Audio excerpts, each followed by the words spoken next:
nagkaroon na ng grade 4. Hindi mapigilan ang pagdami ng populasyon, syempre naman, ang mga mag-aaral ng paaralang primarya ng Yakal. Kung kaya, napilitang buksan ng 2 guro ang ika-5 at ika-4 at ika-6 na baitang ng taong paaralan 2002 to 2003. Hunyo 2002, nagsimula ang paaralang primarya ng Yakal ay naging paaralang elementarya ng Yakal.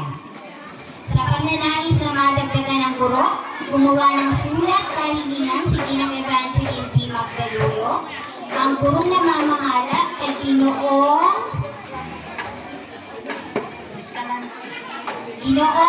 Escalante, ang pansangayon na taga-pamanimala ng mga paaralan sa Palawan.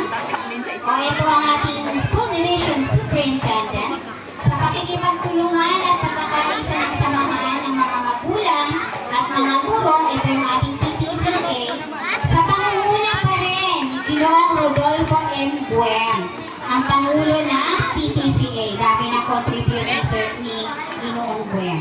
Siya ay masigasig na pumunta sa tanggapan ni Dr. Vivencio Q. Mendoza, ang Assistant Superintendent ng Sangay ng Palawan na nakatalaga bilang namumuno ng mga paaralan sa northern bahagi ng Palawan.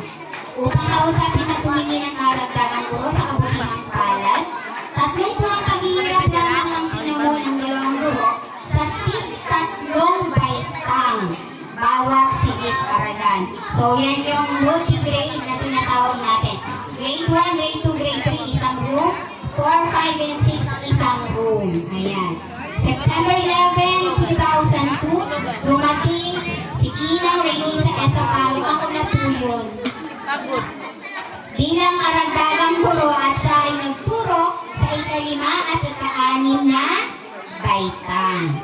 Sa loob ng mahigit kumulang 11 taong pagtuturo ng 3 guro ng combination classes, kasi that time po si Ma'am Letty, grade 1 and 2, si Ma'am Banji ay 3 and 4, ako yung grade 5 and 6. Dumating ang bagong programa ng kagawaran ng edukasyon, ang pagkakaroon ng kindergarten ng lahat ng elementarya sa pakikipagtulungan at pagkakaisa ng mga miyembro at opisyales pa rin ng PTCA sa pangunguna ng kanilang masigasig na PTCA President, Ginoong Angelino C. Camarcha.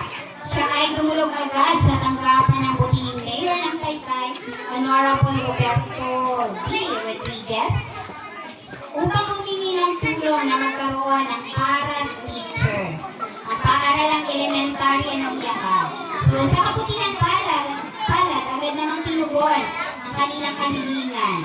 Si Pinipining Leona C. Camarcha Abukay ang naging para-teacher, guro ng kauna-unahang kindergarten sa loob ng ilang taon na ba? 13 years. Hanggang ngayon, kindergarten teacher pa rin siya. Makalipas ang 1 taon, nagbisita sa paaralang ito si Ginoong Arzaga, ang pansangay na tagapamilihala ng mga paaralan sa Palawan. Nilaman niya na multi-grade pa at walang permanenteng guro ang kindergarten sa paaralan ito. Agad na yan isinali sa listahan ng mga paaralang nangangailangan ng karagdagang guro ang paaralang elementarya ng Yakal. Taong panuruan 2013 to 2014, muling nadagdag si Ginang Leona G. Abukay bilang permanenteng kindergarten teacher at si Binibining Teresa O. Diases Bautista bilang extension teacher. Taong panuruan 2014 to 2015, muling nadagdagan ng extension teacher ang paaralang ito sa katauhan ni Asmin Pactao. Pagkalipas ang 3 taong pananatili niya rito, siya ay nailipat sa Maracanaw Elementary School, Agutaya District sa kanyang sariling lugar. Pumalit sa kanya si Ginoong Jesus Silvanich na mula sa Pinagpala Elementary School.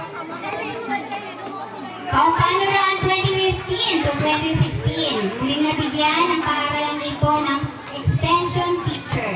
Ito ay si Ginang Jennifer Biaco Marquez na maaari namin na ipagmalaki bilang isa sa mga alumni ng paaralang elementarya ng Yakal. Sarili natin na yan. Dahil mapaglilingkuran niya na ang kanyang minamahal na alma mater. Upang maging kompleto ang mga guro mula kindergarten hanggang ika-6 na baitang, sa wakas sa loob ng 31 taong paghihirap, taong panaruan 2018 to 2019, muling naidagdag si Binibini Milchicris A. Rances Romero na ngayon bilang extension teacher. February 12, 2018, dahil sa reshuffling ng mga school heads sa loob ng 13 taong pagiging purong namumuno ng paaralang ito, si Ginang Evangeline B. Magdaluyo ay nalipat sa Kumalibumpong Elementary School. Pinalitan ito ni Ginang Delia C. Tandok, Principal 1, ang naging pangaliling namumuno nito. Siya ay mula sa Paglaong Elementary School. October 1, 2019 ay ilipat si Ginang Delia C. Tandok sa New Kilo Elementary School at muling ipinalik ni Ginang Rowena J. Gabiana ang Public Schools District Supervisor ng Taytay 2, si Ginang Evangeline B. Magdaluyo bilang Head Teacher 1 ng Yakal Elementary School. May 13, 2024, muling nagkaroon ng item ng Administrative Officer ang Yakal Elementary School, ngunit pinagtagal ang pananatili ni Ginoong Welmer S. Diaz. Muli siyang bumalik sa DSWD. Iwan tayo. December 22, 2025, si Pinipining Liza D. Emperador Villagracia ang bagong Administrative 2 na ibinigay ng Division Office. Mula Enero 7, 1987 hanggang November 3, 2004, si Ginang Leticia P. Biaco ang naging teacher in charge mula November 4 hanggang 2004 hanggang February 11, 2028 na dito. Si Ginang Evangeline B. Magdaluyo, February 12, 2018 to September 30, 2019, si Ginang Delia C. Tandok, ang principal ng Yakal ES. October 1, 2018 hanggang sa kasalukuyan, Ginang Evangeline B. Magdaluyo ang ating Head Teacher 1. Sana may naiintindihan kayo. Kasi sa Lunes may exam tayo. Sige, mamaya bantayin nyo kasi mamaya may pa-prize about dito. So magtatanong, meron tayong pa-premyo. Marami tayong pa-premyo.